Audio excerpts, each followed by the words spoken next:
పోలవరానికి కేంద్రం నుంచి 15,000 కోట్లు నిధులు రావడంతో త్వరితగతిన ప్రాజెక్టు పూర్తి చేయాలనే ఉద్దేశంతో ఉంది కూటమి సర్కార్. గత టీడీపీ ప్రభుత్వంలో ప్రతి నెల ఓ సోమవారం పోలవరాన్ని సందర్శించి పనులపై ఆయన సమీక్షించేవారు. ప్రస్తుతం ఆ కార్యక్రమానికి మళ్లీ పునరుత్తేజం తీసుకొచ్చారు. ఆ క్రమంలోనే పోలవరం ప్రాజెక్టును సీఎం చంద్రబాబు సందర్శించారు. 2027 డిసెంబర్ నాటికి ప్రాజెక్టు నిర్మాణ పనులను పూర్తి చేయాలని ప్రభుత్వం లక్ష్యంగా పెట్టుకుంది. ఈ దిశగా చేపట్టే పనుల షెడ్యూల్ ను సీఎం వెల్లడించనున్నారు. డయాఫ్రమ్ వాల్ నిర్మాణంతో పాటు ఎర్తకం రాక్ ఫిల్ డ్యామ్ పనులను వేగంగా పూర్తి చేయడం తొలి ప్రాధాన్యంగా భావిస్తున్నారు. గత వైసీపీ ప్రభుత్వ హయాంలో కుంగిన గైడ్ బండును తిరిగి నిర్మించడానికి ప్రణాళిక చేశారు. స్పిల్ ఛానల్లో కాంక్రీట్ పనులు, ఐకానిక్ వంతెన నిర్మాణం పనులను ప్రాధాన్య క్రమంలో చేపట్టనున్నారు. సీఎం పర్యటనతో పోలవరం నిర్మాణం, పునరావాసం, పరిహారంపై స్పష్టత వస్తుందని రైతులు, నిర్వాసితులు ఆశలు పెట్టుకున్నారు. నిర్వాసితులకు ఉమ్మడి పశ్చిమ గోదావరి జిల్లాలోని 13 ప్రాంతాల్లో పునరావాస కాలనీలు నిర్మిస్తున్నారు. ఆ పనులకు సంబంధించి గత వైసీపీ ప్రభుత్వ హయాంలో కాంట్రాక్టర్లకు బిల్లులు చెల్లించకపోవడంతో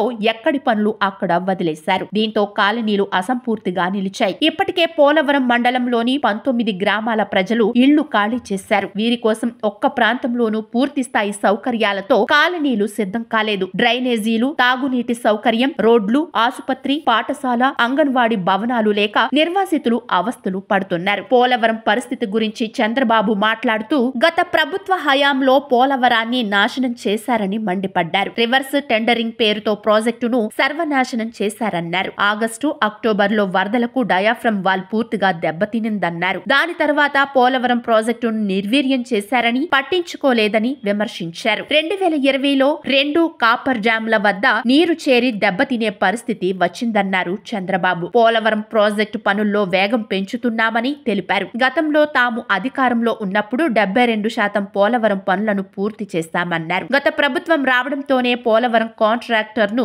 మార్చారని విమర్శించారు. దాదాపు 15 నెలల పాటు పోలవరంలో ఎలాంటి పనులు చేపట్టలేదన్నారు. తాము అధికారంలోకి వచ్చాక పోలవరానికి కేంద్రం 12,157 కోట్ల నిధులు మంజూరు చేసిందని చెప్పారు. జనవరి 2 నుంచి కొత్త డయాఫ్రమ్ వాల్ పనులు ప్రారంభం అవుతాయన్నారు. 2025 డిసెంబర్ నాటికి డయాఫ్రమ్ వాల్ పనులు పూర్తి చేయాలని ఆదేశించామని చంద్రబాబు తెలిపారు.